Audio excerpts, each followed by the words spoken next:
Feliz viernes, ¿cómo están? Yo muy contenta de poder una vez más traerle la información valiosa que muchas de las personas que ven este noticiario, mi podcast y en mis redes sociales me han estado pidiendo y preguntando muchísimo.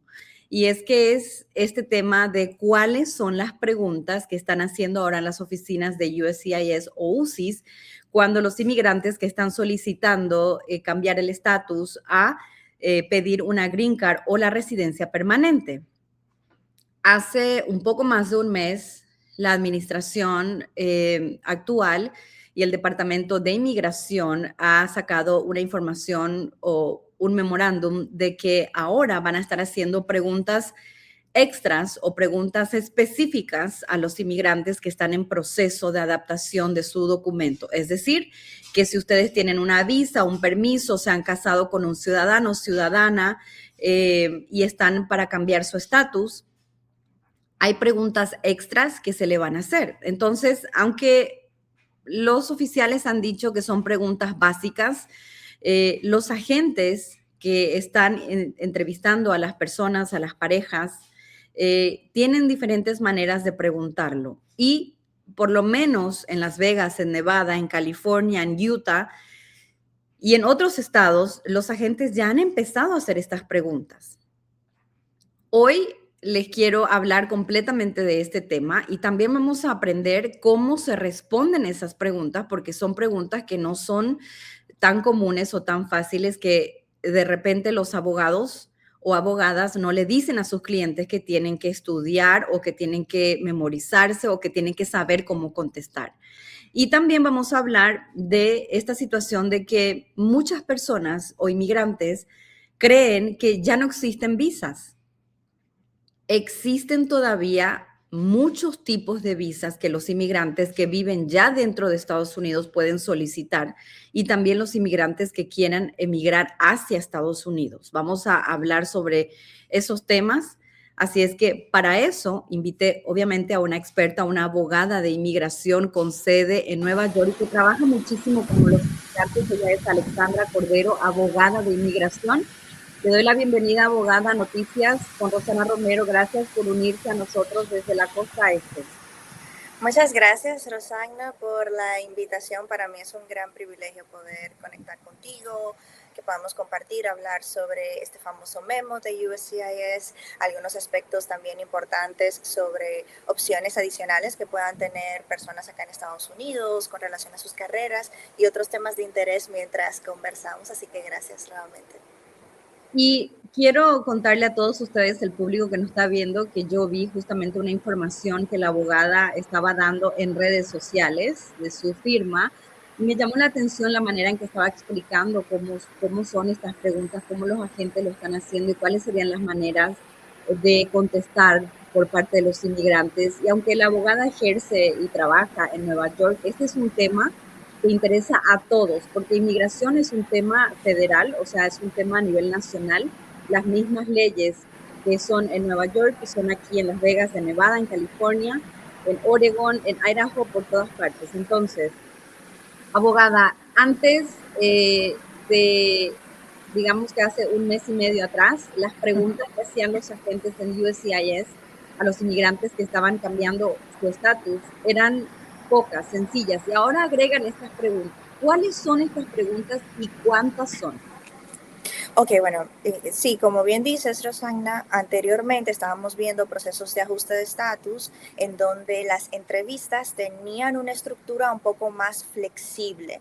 Eh, las personas que van a las entrevistas de USCIS, sin importar en qué parte del país se encuentran, cuando van con sus cónyuges para el procesamiento de estos ajustes, típicamente se encuentran con que un oficial de inmigración lo que hace es evaluar el expediente y se va a enfocar en aspectos fundamentales del caso y de la historia de la pareja.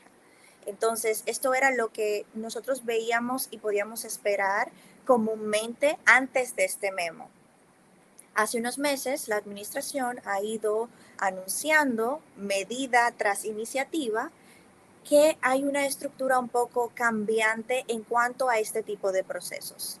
Aparte del tipo de preguntas, también hay un nivel de escrutinio generalizado mucho más fuerte.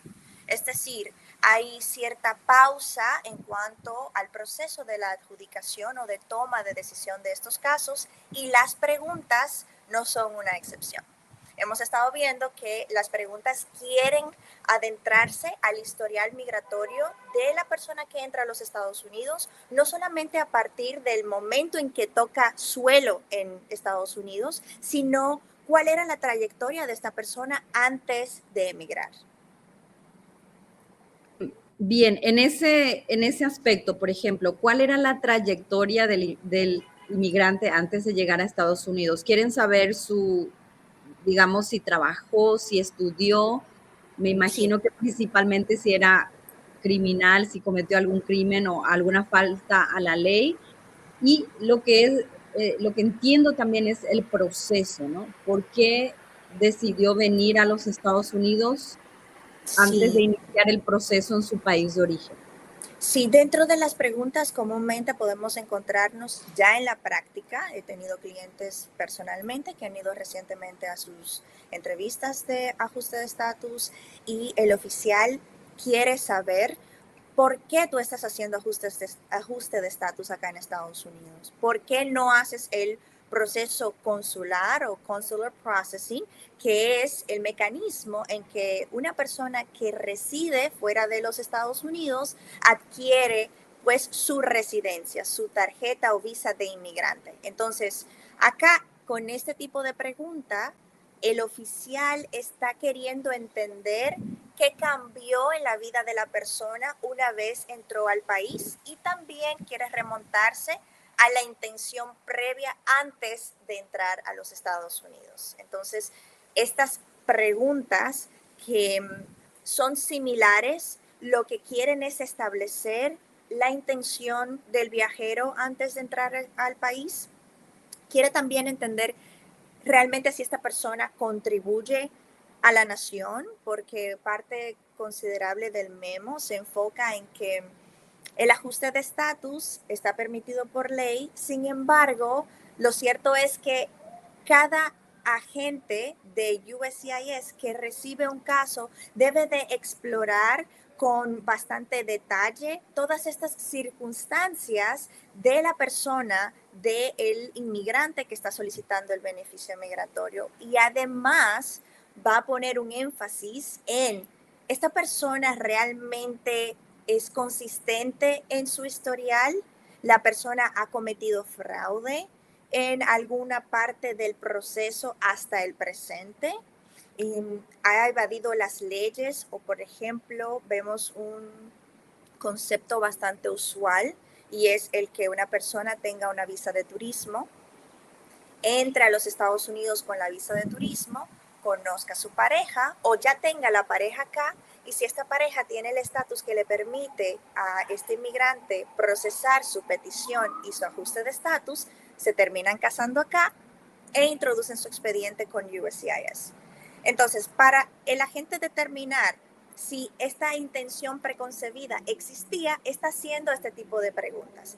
¿Qué tú hacías antes de entrar a Estados Unidos? Entonces, aquí está viendo si tu estilo de vida podía sustentar el que tú estabas bien en el país, que también no representabas ni siquiera una carga pública para el Estado, que es un problema adicional que también estamos viendo de manera frecuente.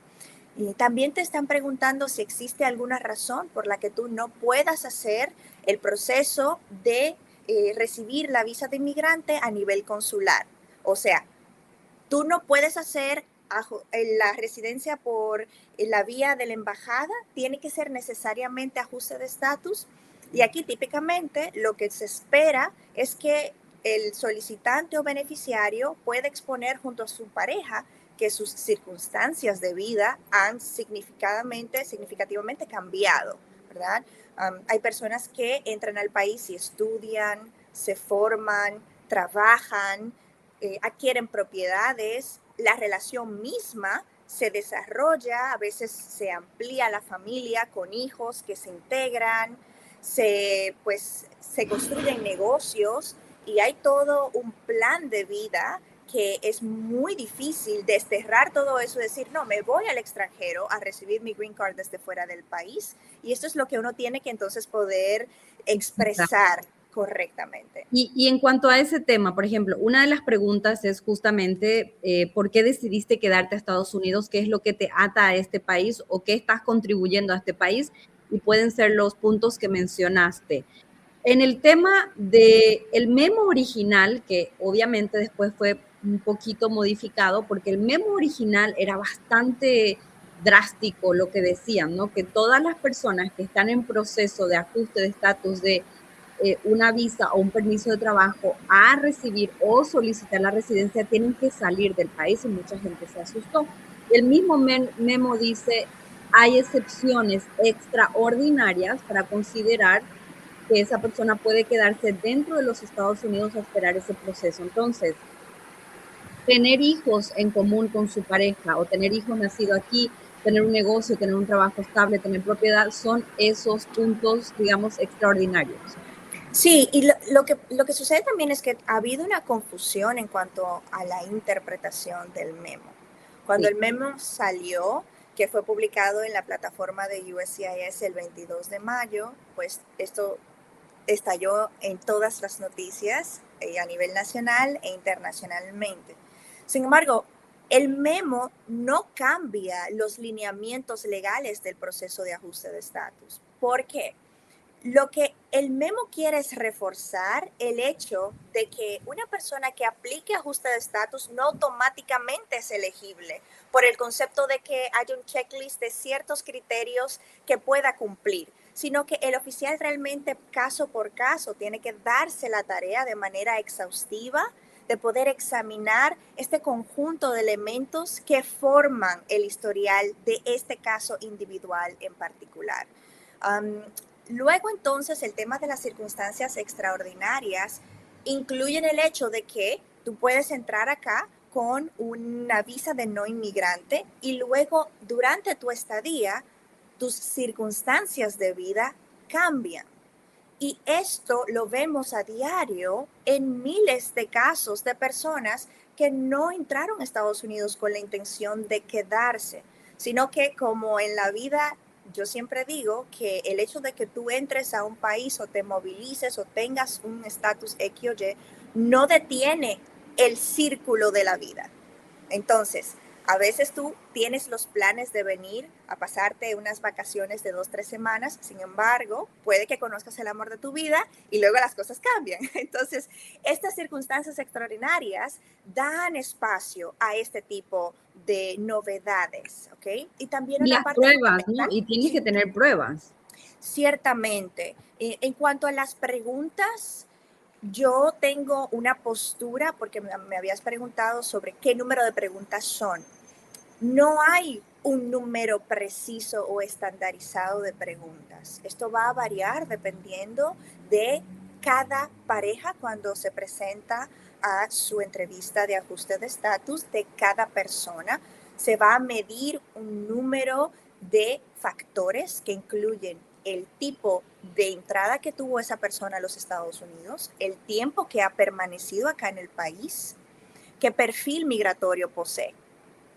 También, cuál es, hasta desde qué país ha entrado, el tiempo de relación con su pareja, la conexión, la dinámica de la pareja, tienen hijos, no tienen hijos, esta pareja tiene un negocio en conjunto, declaran impuestos, tienen propiedades. Hay un sinnúmero de factores que van a considerarse a la hora de que el oficial va a estar observando y entendiendo el hilo conductual de la historia de esta pareja en particular, y ahí entonces comenzará de manera orgánica a fluir en la entrevista y realizar preguntas. ¿Okay? O sea que no hay una cantidad de preguntas, no son 4 preguntas, no son 8 No, preguntas, no son 10, no son 2. Es de acuerdo a la situación y también la discreción de la gente, ¿no? cien por Habla mucho, ciento. escuchamos mucho esa palabra discreción cuando se trata de entrevistas con agentes Claro. de inmigración. Sí, el término discreción viene porque aunque dentro de cada solicitud de un ajuste de estatus o de cualquier otro procedimiento con USCIS, uno pueda tener unos requisitos que son en letra blanco y negro para todo el mundo, no cada persona tiene exactamente la misma historia y el mismo perfil. Entonces, de manera individualizada, el oficial tiene que sentarse y evaluar el margen total de las evidencias y ahí entonces determinar, acompañado y sujeto a las leyes, cómo decide el caso y por qué.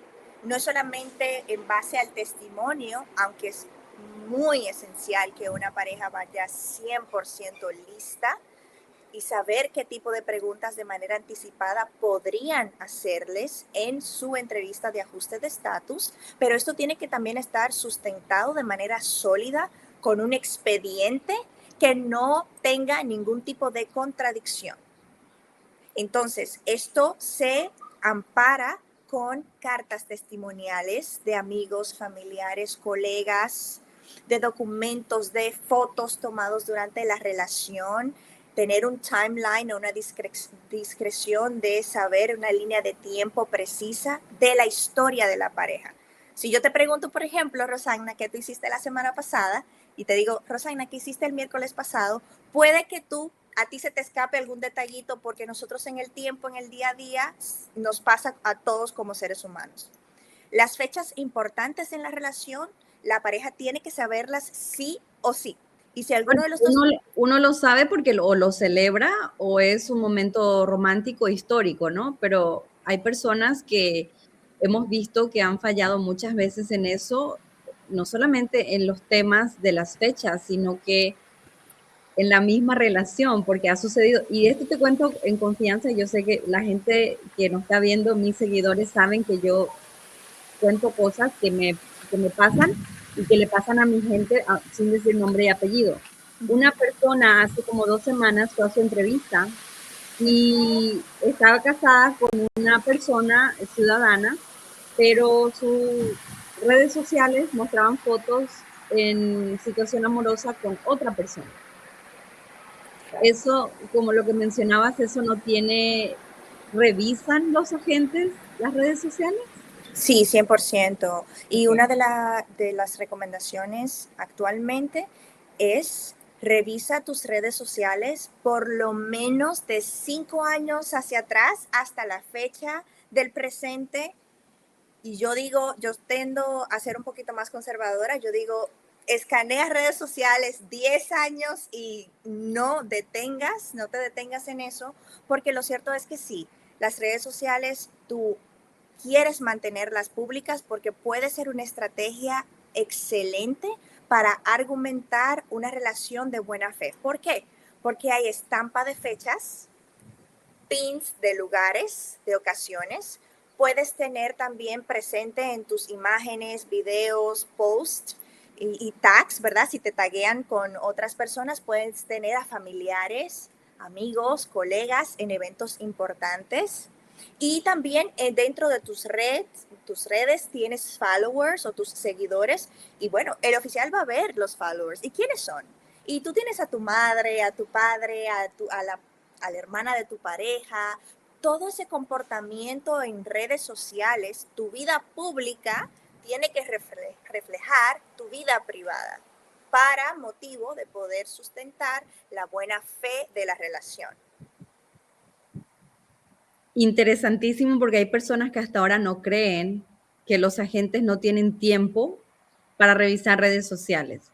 Mucha gente dice eso también, con tantos casos que se someten y con tantas veces que las personas se han cambiado de pareja en un año, 2 años, eso no tiene importancia, pero estamos escuchando de la abogada justamente que ahora lo están revisando. ¿Cuál sería otro consejo, abogada, que le estés dando a la persona que esté preparándose para ir a esa entrevista y que sabe que le pueden hacer estas preguntas adicionales? Sí, mira, las preguntas van, como te había dicho, para recapitular, van a girar en torno a por qué tú estás haciendo ajuste de estatus acá en Estados Unidos y no un proceso consular. ¿Por qué te quedaste en Estados Unidos y no te regresaste a tu país antes o durante tu estadía o el término de la conclusión de tu estatus. ¿Qué tú has estado haciendo acá en Estados Unidos que no puedes hacer en tu país de origen? Y todo esto quiere tratar el tema de la intención que tenías antes de emigrar, la buena fe de tu relación, la trayectoria de vida que has tenido. Y yo sugiero que estas respuestas deben realmente sonar de acuerdo a la realidad de cada persona. Es decir, no debe haber un guión predeterminado de así se contesta esta pregunta, porque cada pareja va a tener un framework o un background de su historia, de su dinámica. El inmigrante va a tener un perfil muy personal que no tiene que ser necesariamente idéntico al vecino o al amigo que le aprobaron un caso o que fue a su entrevista la semana pasada. Entonces, mucho cuidado con querer copiar exactamente, yo tengo que decir esto así, así, así al pie de la letra, porque los oficiales de USCIS, y aquí entro a un consejo, ellos están entrenados para detectar inconsistencias más allá de lo que las personas dicen. Hasta el lenguaje corporal delata a las personas. Y esto tiene entonces que tomarse en consideración para una buena preparación para la entrevista con USCIS, porque el oficial lo va a notar. Y eso, por ejemplo, es el miedo más grande que tienen muchas personas o muchas parejas, ¿no? Sí, las parejas tienden a sentir un nivel de ansiedad previo a la entrevista porque muchas veces desconocen el ambiente a donde se dirigen. Yo he acompañado a clientes a sus entrevistas de adjudicación de ajuste de estatus, así que yo conozco bastante bien eh, cómo se ven las oficinas internamente y también la psicología del oficial de USCIS. Lo primero es que aconsejo a que antes de la entrevista, no la noche antes, sino un tiempo considerable antes, al menos un par de semanas antes de tu entrevista, tú puedas tomarte el tiempo de sentarte con tu pareja, revisar tu formulario o todos los formularios que sometiste. Idealmente, en un caso de ajuste de estatus, sería I-130, I-485, si sometiste el de Advanced Parole I-131 o el de Employment Authorization para recibir el permiso de trabajo. Todos los formularios que incluiste, más tus evidencias complementarias, siéntate a revisarlas junto a tu cónyuge para que repasen la data incluida acá. ¿Por qué? Porque esta va a ser la base de la entrevista. También actualiza el expediente. ¿Cómo lo actualizas? Bueno, desde la fecha en que tú contestaste un RFE o un requerimiento de evidencia adicional en caso de que te llegó durante la trayectoria del caso o luego de que inicialmente sometiste el caso, recolecta evidencia que compruebe la continuidad de esa relación de buena fe. Porque puede haber meses de distancia entre cuando sometiste el caso hasta que te toque la entrevista. Y luego entonces comienza a repasar este historial de la relación. Tus documentos biográficos y de inmigración, tenerlos también bastante presentes y al día, crear una carpeta ordenada, llevar tus documentos en original, más las copias, y saber que el oficial, al fin y al cabo, no está esperando que tú relates una historia perfecta, sino coherente y real.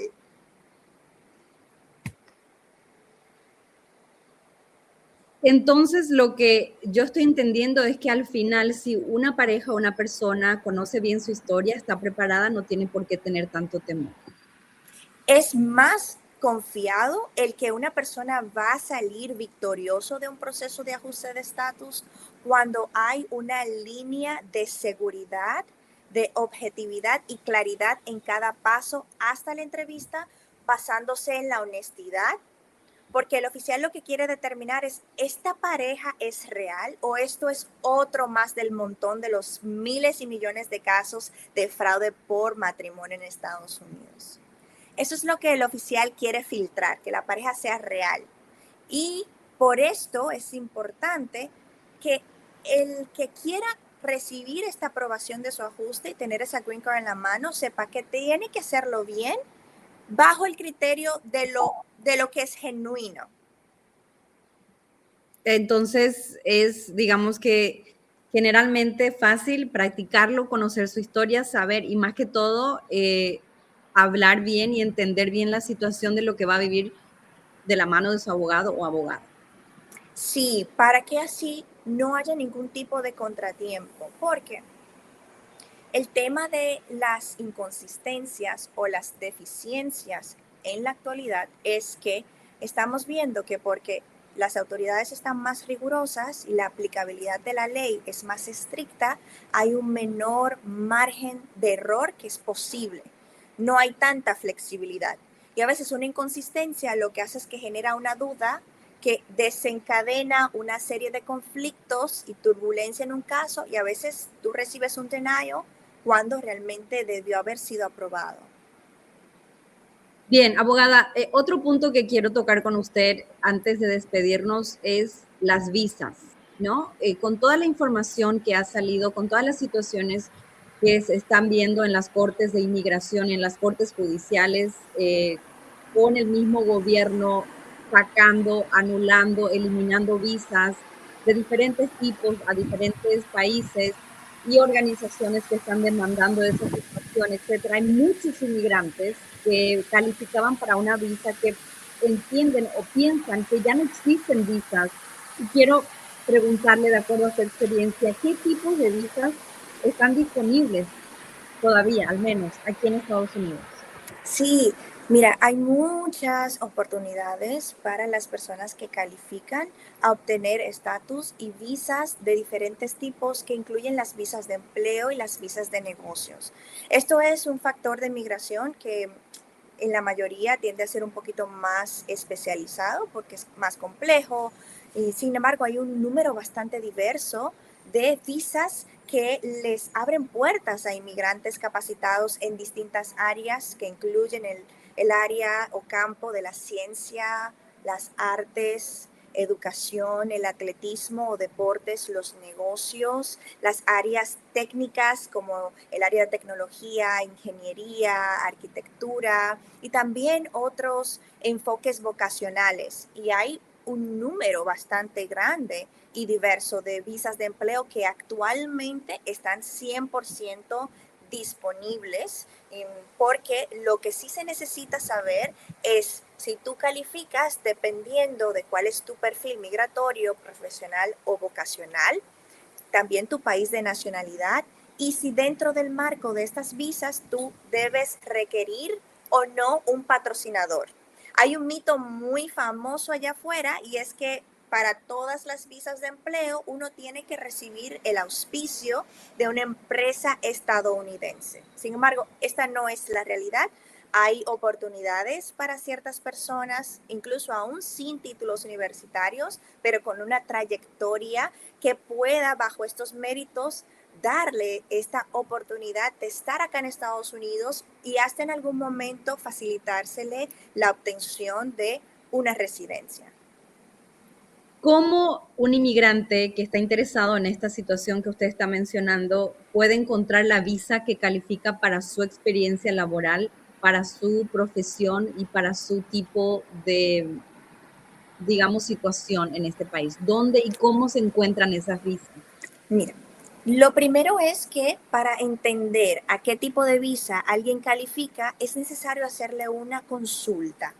Porque quiero que sepas, Rosana, que existen diferentes categorías de visa a la que una sola persona puede calificar en virtud de su talento o de su trayectoria laboral o profesional de carrera. Entonces, para partir con algún punto específico de este es el tipo de visa que me conviene o se ajusta a mis objetivos a corto, mediano o largo plazo, es primero necesario establecer qué te faculta a ti para acceder a qué tipo de visa. Y eso implica, típicamente, tú te haces una consulta migratoria con un abogado que tenga ese enfoque en estas áreas de business, employment, immigration, para que pueda entonces entender con tu perfil si tú calificas para una o más visas. Y a partir de ahí se tiene que crear una estrategia viable, ya sea para que recibas esta autorización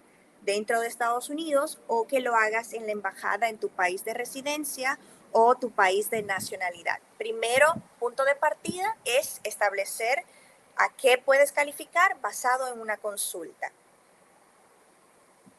Importantísimo entonces estar preparado para hacer esa consulta, algo que mucha gente, y lo tengo que decir, la realidad es que mucha gente no quiere consultar con un abogado, simplemente lo quieren hacer porque sí, pero cada caso es diferente. Y la pregunta que tengo referente a eso, digamos que yo como periodista, ¿no? Si no tengo una documentación legal en Estados Unidos, voy a consultar con mi abogado o abogada en ese punto. ¿Tiene que ver el estado donde yo viva, que esté disponible esa visa, que necesiten más mi trabajo como periodista aquí en Nevada, por ejemplo, o versus Nueva York? No necesariamente, porque también hay factores que te facultan para que tú puedas desarrollar tus funciones en tu campo en más de un estado que no está sujeto a un área geográfica específica, y también puedes hacerlo para más de un empleador a la vez. Depende de tu perfil. Por esto es la importancia de que tú puedas consultarte, porque es la única vía segura de, con una claridad firme, establecer si tú reúnes las características o los requisitos para la visa a la que accedes, y si esta visa realmente cumple con las metas que tú tienes.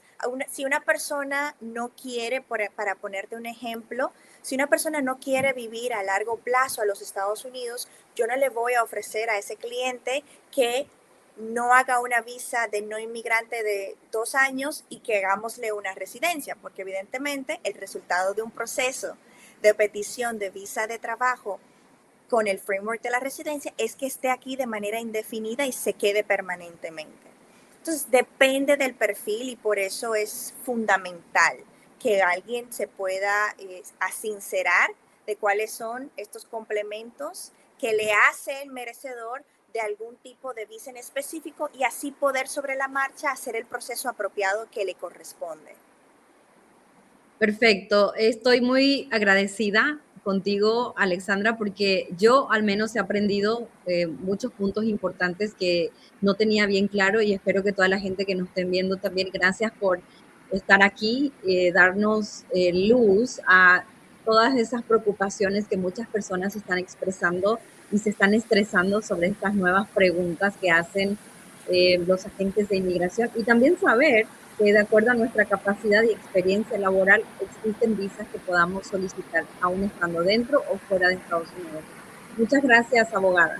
Gracias a ti por tenerme, y hasta la próxima. Y espero que sea la primera de varias.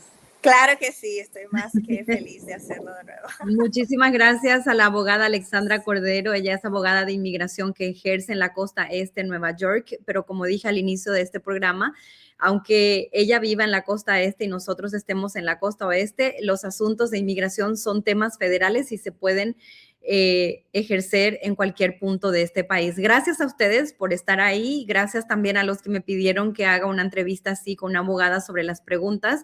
Si quieren saber de otras cosas, otras situaciones, también me dejan ahí en los comentarios para que yo pueda contactar a la experta o experto en ese tema para que ustedes puedan aprender y conocer bien.